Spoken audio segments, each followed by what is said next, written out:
Smooth 98.1. Love music, love life.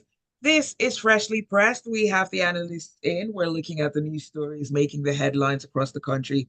Would love for you to be a part of the conversation. You know, it's interactive. The WhatsApp number to send your thoughts across to is 0809 440 And you can also tweet at Smooth981. We're streaming live on our YouTube channel as well, so you can catch the live stream, or you can also post a comment on there. It's Smooth981. Our analyst this morning, Mr. C and AB Bozimo. Good morning and welcome. Good morning, Mr. C. Good morning, President Zibby. Good morning to all of the wonderful listeners out there. Have a great working week ahead. Good morning, El Presidente. Good morning, AB. Good morning, Lagos. Good morning, virtual listeners. And here's to a fruitful and rewarding week ahead. I wish I could say amen like 3 times to that. Okay, amen, amen, amen. All right, let's get on with the show. First headline comes from Vanguard. Navy, NIMASA disagree over proposed law on maritime security. AB?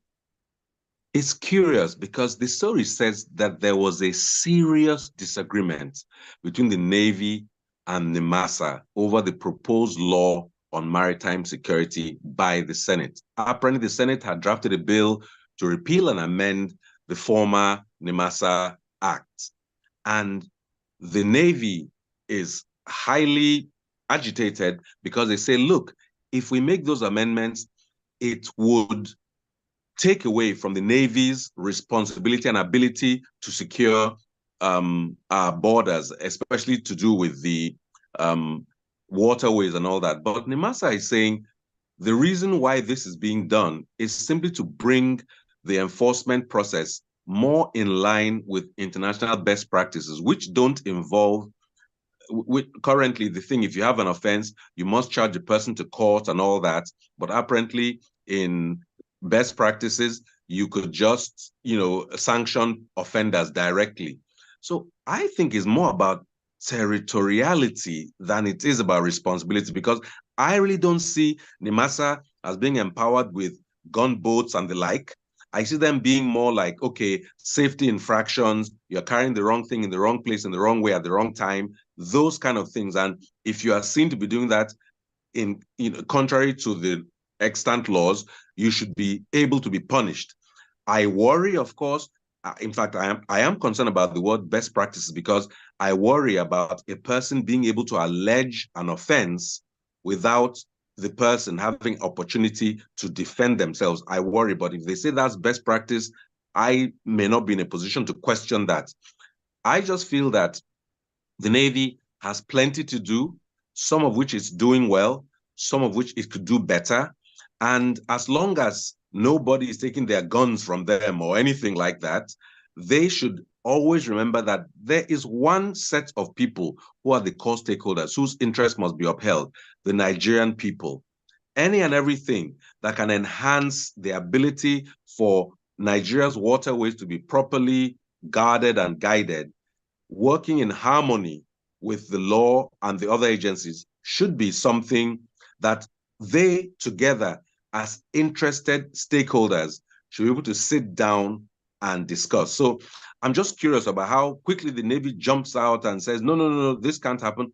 But they must have their points. They should, of course, present them, and the Senate should take it into consideration after reasoned analysis and come up with a very useful law that does track closer to best international practices. All right, let us know your thoughts. 0809 440 Next headline comes from Podge. CNG. FG votes 36 billion naira to convert 30,000 vehicles. Mr. C. Okay, so thank you, Zibby. So we must remember that as part of the palliatives promised by this current administration, we were informed that we will be transiting from diesel and petrol-powered engines for commercial transporters to compressed natural gas-powered vehicles. Now, the federal government has voted the sum of 36 billion naira to convert 30,000 vehicles. Now, that comes to about 1.2 million naira per vehicle, which includes the cost of the conversion kits and then the cost of the conversion. Now, It's going to be given to 30,000 transporters. Now, this seems like a drop in the ocean, but it's a start. Now, there are 14 workshops where they can go and install these CNG kits. Now, I have a few questions or a few observations. Observation number one is the spokesperson who released this news said that it is believed that once the commercial transporters receive this free conversion kits and have the vehicles converted from petrol or diesel powered engines to CNG powered engines, that transport fares will come down. It is believed.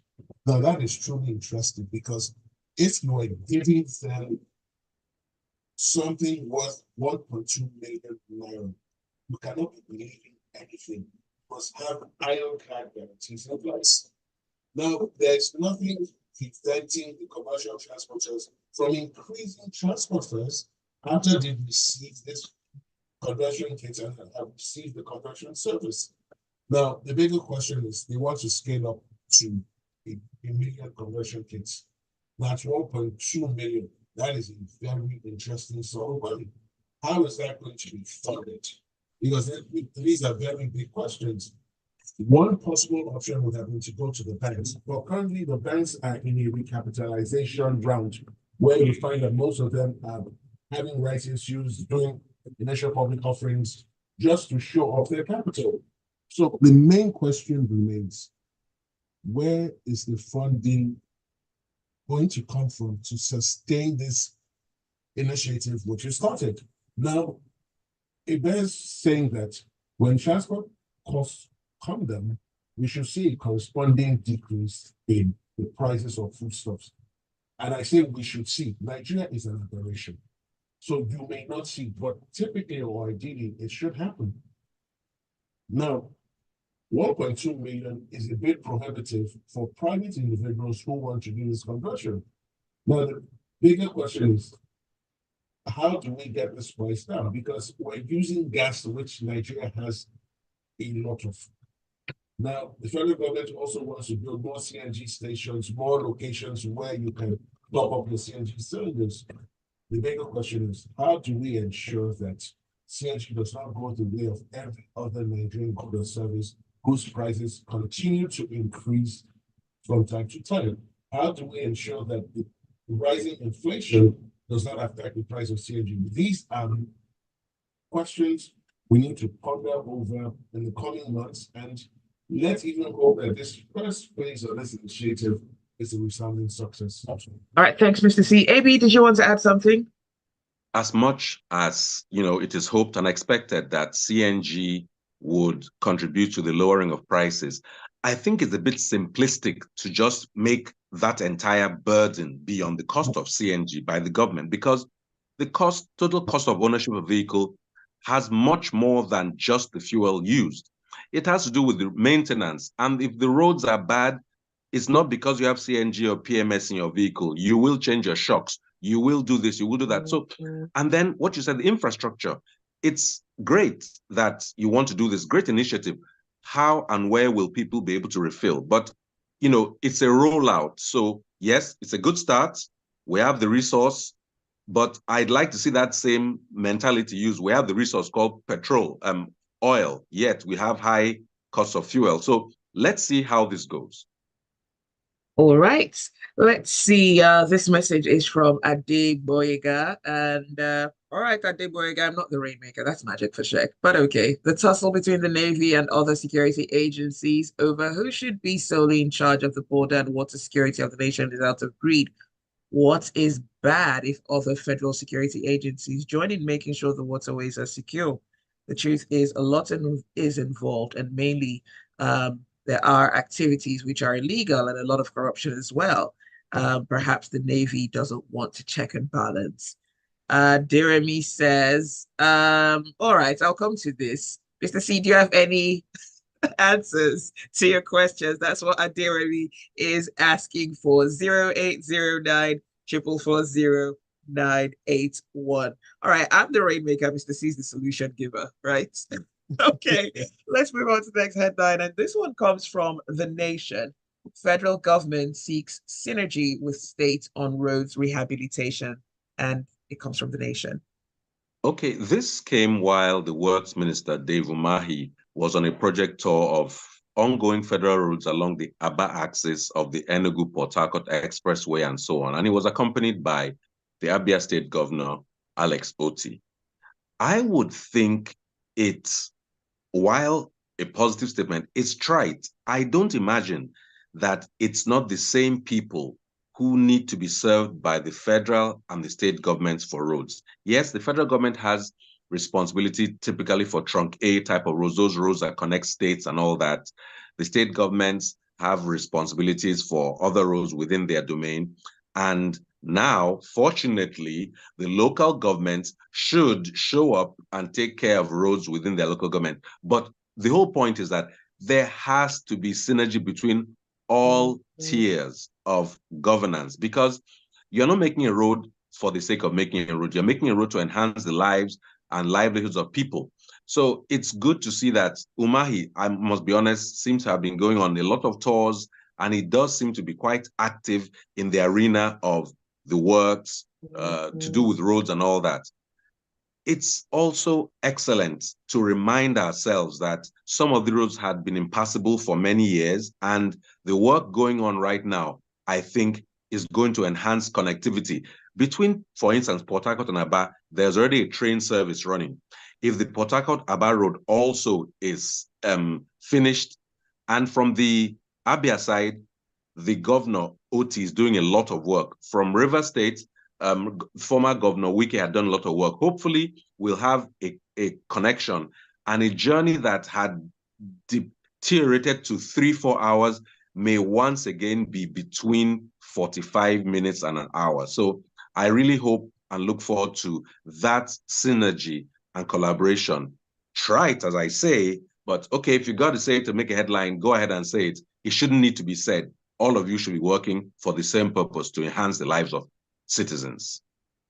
All right, I've got a message coming through from Babatunde, and he says, while I appreciate the move by the government on CNG, however, the cost of spare parts and general maintenance of vehicles continues to increase. I'm concerned, and I'm not sure the cost of transport will reduce. 0809 440 981. It's freshly pressed on Smooth 98.1. Stay with us, more headlines to come.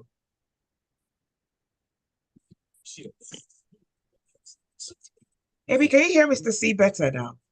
Yes, as I said, there's some kind But of once he lag. starts, It starts low, then eventually I can hear it. So I just have to be careful and guess at what he's saying at the start, but it's okay. Okay, thank I have you. to read his lips.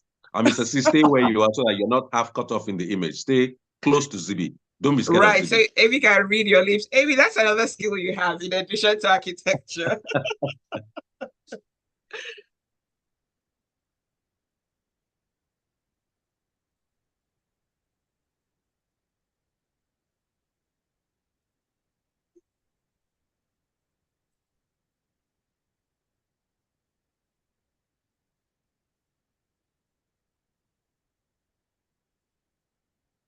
Hey.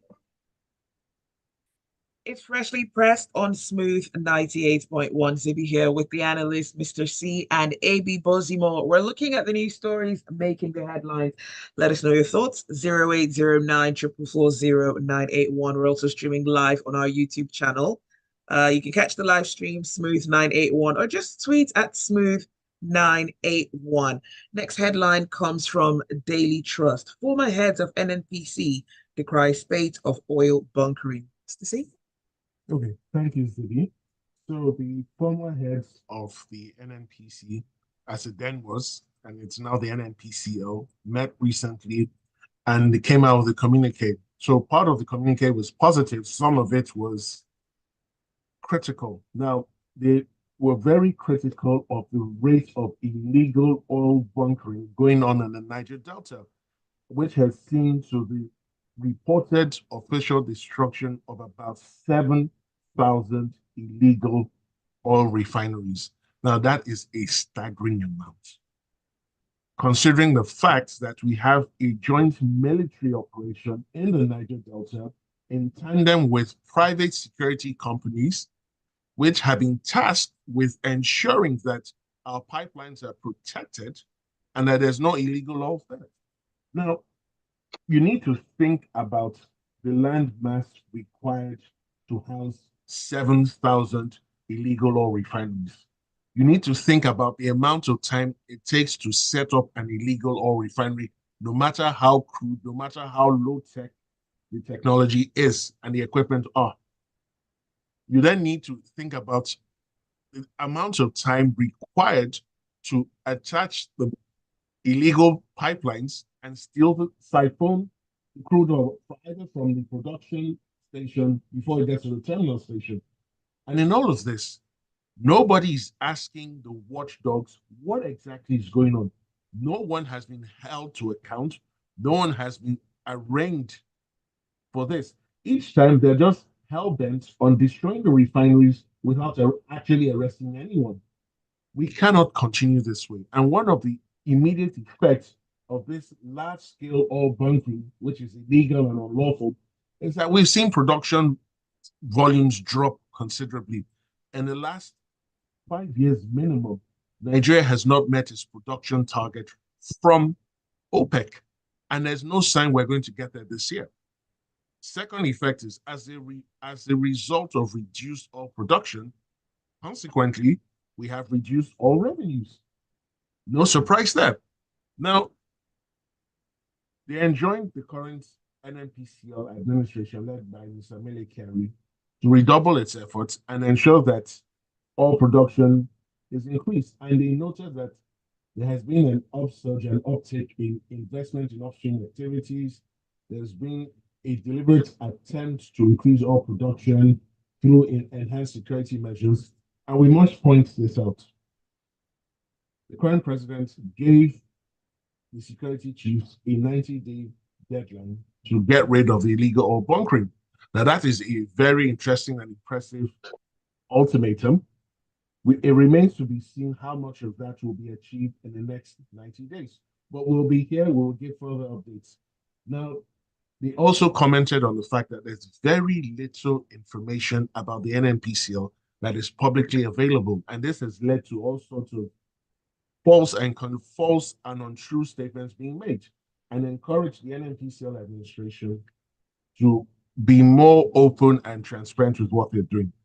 But back to the oil theft. We cannot continue this way. Each time we hear, oh, very powerful and highly placed Nigerians are behind the oil theft. These Nigerians have names, they have locations, they have bank accounts. What are we doing about it? We cannot continue to pay lip service to this massive oil theft and then expect that anything good will come out of it. And then it calls to question, what is the role of the local governments in those areas where the theft is going on? Because they're supposed to be the first line of defense. They should know the bad boys or the bad characters in those communities. So that it appears there's no synergy between the local governments, the state governments, and the federal government. Everybody is working in silos, and this is sadly the result. AB? At the heart of this, forgive me, my mom had a degree in English. Bunkering is simply defined as supplying fuel to ships. What the former heads of the NNPC are talking about is oil theft. And I would think that as former heads of NNPC, they, if no one else, will get the terminology right. The next thing is this. At the heart of it is the lack of resource control. Mr. C makes an excellent point that within those local governments, you ought to expect that they know every square inch. So look, there was a day I was taking a stroll in one locality, and as I walked into a little bit of a distant area, I saw one of those sites where cooking had gone on. My blood froze. I did a U-turn and I went back because I didn't want to run into the wrong people. Now, that must have gone on in my absence, and the smoke is impossible to hide. You're not going to tell me that people are going to be acting like that if they have a stake. You won't steal what you feel is yours. You will instead use it. So, we can go round and round. At the end of the day, until we get resource control for, shall I emphasize, all resources, tin in Jos, gold in Zamfara, oil in the Niger Delta, lithium in Nasarawa, etc. Until we get that, we are going to remain what looks like an unserious nation. But don't also forget the environmental impact of this illegal activity. If the so-called National Assembly wants to actually do something to make the country work, review the constitution and make natural resources and other resources controlled by the people who have them, you will see the country will leap from the fifth most prominent in GDP in Africa back to the first and more. All right, let's see what messages are coming through. B says, I'm not sure how the ongoing recapitalization exercise affects lending, except we're saying most banks are already in breach of their capital adequacy and liquidity ratios. Ajirio Gene says, why does the government look to make money from everything they do? CNG conversion is done with around 650,000 at the moment in Lagos and about 900,000 in Edo State. Why should the federal government pay over 1 million for theirs? That's even in bulk. Deji says, illegal oil theft is a big business that involves all and sundry, and perhaps some security agencies involved, as well as highly placed clerics, politicians, elites. This is why it looks like rocket science, because those involved are higher and so-called, well, mighty men in society. Yinka Bolu says, are we sure it's actually oil bunkering or the regulator not properly accounting for production? We may be forced to assume they mean the same thing, but I disagree because I won't isolate the production companies from this organized stealing. Really, Mr. C is right again. What exactly is the role of the local administration in the area where this bunkering takes place? In Festac, there was the same problem at some point till the entire area was put on lockdown till now. So you can't even drive close to 7th Avenue. Keep the messages coming. We'd love to read from you. 0809 444 from Punch. Customs intercepted 26 billion naira illegal arms, drugs in 6 months. You know, the way the word billion is tossed around in Nigeria now is amazing. Customs intercepts this. And from the different stories, they are seeing them primarily from Turkey, from South Africa, and Canada, of course, and other places. Here's the question. I read through the whole story. And just like I'm not hearing one piece of it where they have identified a person, prosecuted them, and are preparing to punish them. Because, listen, if I'm trying to bring in, I don't know, something illegal into Nigeria, the customs at the airport, the customs everywhere will pursue me. How are people able to import these things? And we're talking about huge numbers of illegal substances. We're talking about arms. We're talking about all sorts of things that are not what you can put in your pocket. You guys have these excellent first grade mics in front of you.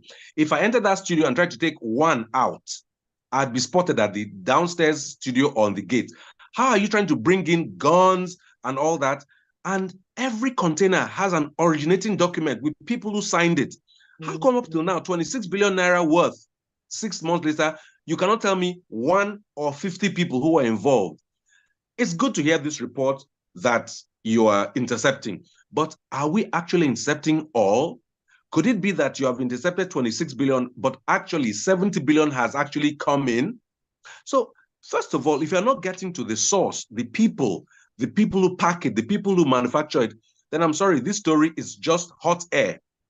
When you tell me who packed this container, where it originated from, and you show me that you are identifying and punishing the person, then I'll take you serious, Mr. Customs. Otherwise, keep this long story with all sorts of numbers out of my face. You have not done your work enough. Good, you intercepted it, but show me who packed it to Nigeria. Because we're talking about potential arms all over our country that can endanger me and you. We don't know who is doing it. If you don't tell us who it is, it could be anybody.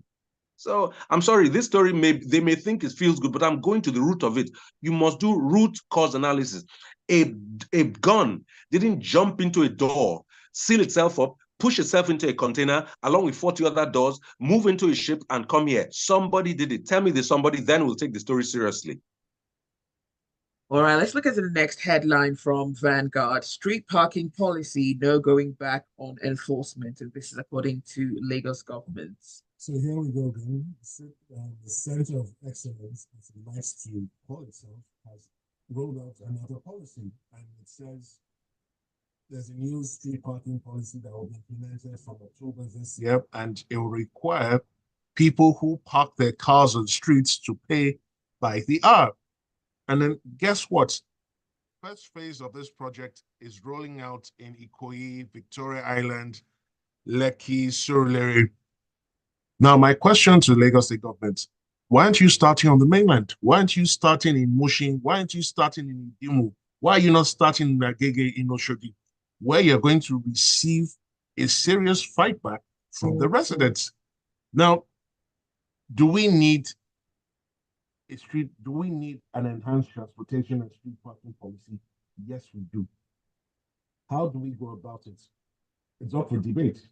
Now, they're targeting churches, mosques, event centers that have multiple guests at certain periods of certain days. Now, you say pay by the hour. To the average man on the street, it just looks like another revenue generation policy. The state of the roads, really terrible. If you have cost to travel regularly on the Lagos Ekpe, Lekki Ekpe Expressway, it's full of potholes. They're not making any attempt to address those potholes. A good number of roads, even in places that were previously considered posh, Ikoyi and Via included, have potholes. The roads are nothing to write home about. You're not eager to fix the roads, but you're eager to start collecting money. We need to understand that when we're in government, we should first deliver. It is when you deliver and then you start making requests, it's easier for the people to relate and understand with those requests you're making. But you haven't done your bit sufficiently, and then you're going to be here demanding for money on the hour. Now, bigger question. You say pay by the hour. Are you going to have parking attendants on the road? Are they going to have POS terminals? And then if the POS terminal doesn't work due to network challenges, what happens? Receipts going to be issued. And this money that is being paid, where does it go to? Will there be accountability behind the scheme? Will it not, will this not, I hope this does not result in innocent motorists being challenged, being aggressively challenged to pay monies over and beyond what is officially agreed. Now, finally, the Lagos State government needs to explain this clearly. They say this is phase one. Beyond phase one, you need to tell us when phase two and any other phase is starting. You need to tell us where those phases will cover. Because every time it looks like, okay, the people on the island are law abiding, they're easygoing, they don't want stress. So anything we're going to do, we'll do it with them. Take the bridges and the roads that were being told in Lekki and Victoria Island. No road was being told on the mainland. So we need to put all these things in proper context. But Lagosians, by and large, are law abiding. Let's see how this policy rolls out. All right, let's look at a few messages coming through. Kuro says, I think we don't have people who work towards the benefit of the people and the nation. We should be ashamed as an oil producing nation that we don't have functional refineries and yet spend trillions maintaining them. Tonye says, customs intercepting so-called 26 billion in arms and illegal materials is not the news. What the news should be is who's arrested, prosecuted, and imprisoned. Let's see this one from Babatunde. He says, as much as I know, customs have the power to prosecute, but they only intercept and reel out figures, but have refused to mention names of perpetrators. It's vague. Joseph Meni says, when organized crime in Nigeria is the headquarters, oil theft, smuggling, it's the high and mighty that do such. That does such. Okay. That's its own trials. Okay. Well, to be fair, crime cuts across all classes and demographics. But that's all the time that we have for Freshly Pressed this morning. We can't take all the messages, unfortunately, but thank you for listening and thanks for sending them in. Special thanks to our analysts as well, Mr. C and AB Bozimo, for joining us. Thank you. The pleasure and privilege are all mine. Hit me up at AB Bozimo on all platforms. Let's talk about better, more fun stuff. Have a great week ahead, y'all. Thank you for having me, and all the best this week. Thank you. Do stay with us. There is a lot more to come on the smooth breakfast.